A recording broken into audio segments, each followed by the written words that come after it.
जय मसीह के दोस्तों। परमेश्वर का वचन मुझे और आपको समझाने का प्रयास करता है कि मैल के बंधन में आत्मा की एकता रखने का यत्न करो।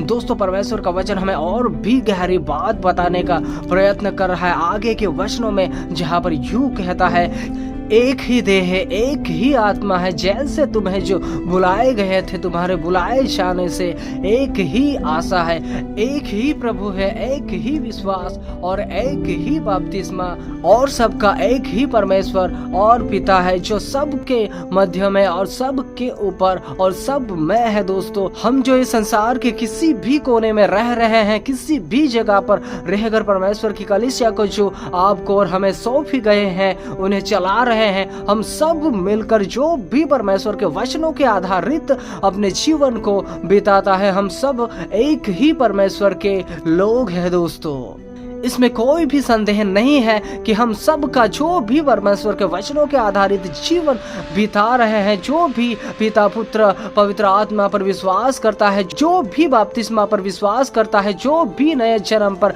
विश्वास करता है, हम सब मिलकर एक ही परमेश्वर के लोग हैं। परंतु दोस्तों, कई जगहों पर यह देखा जाता है, बहुत सी कलीसियाओं में अभी भी मेल मिलाप नहीं है। कहने का मतलब यह है कि आज इस संस्था का उस संस्था से नहीं बनता, आज भी एक पास्टर का दूसरे पास्टर से नहीं बनता।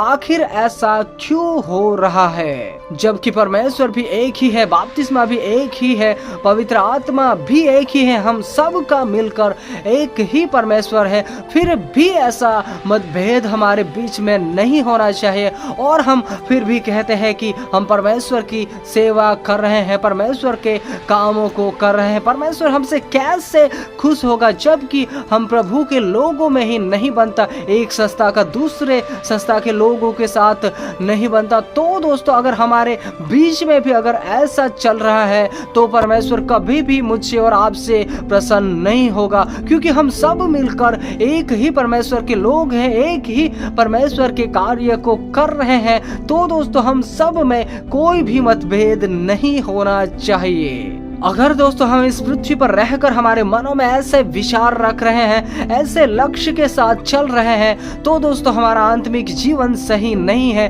और हम परमेश्वर की प्रजा कहने के योग्य भी नहीं है। पहले तो सबसे पहले तो दोस्तों हमें ऐसी सोच को, ऐसी थिंकिंग को बदलना होगा कि मैं इस संस्था का हूँ या इस कलीसिया का हूँ, वह जो दूसरे संस्था के लोग हैं उससे मुझे कोई भी लेना देना नहीं है। दोस्तों, ऐसा नहीं है, वह भी परमेश्वर के ही लोग हैं। जिस परमेश्वर की सेवा आराधना में और आप कर रहे हैं, उसी परमेश्वर की सेवा आराधना वह भी लोग करते हैं। इसलिए दोस्तों, सबसे पहली बात तो हमें ऐसी सोच से बाहर निकलना होगा और इस सोच के साथ आगे बढ़ना होगा कि इस संसार में कोई भी लोग क्यों ना हो, जो परमेश्वर के वचनों के अनुसार चल रहे हैं, परमेश्वर के वचनों के अनुसार अपने जीवन को व्यतीत कर रहे हैं, वह और मैं एक ही परमेश्वर के लोग हैं। दोस्तों, मैं और आप अपने मनों में ऐसे विचारों के साथ अपनी सेवकाई को ना करें, नहीं तो हम कभी भी कुछ भी प्रतिफल नहीं प्राप्त करने पाएंगे। हमें हर एक के साथ एक समान रहना है।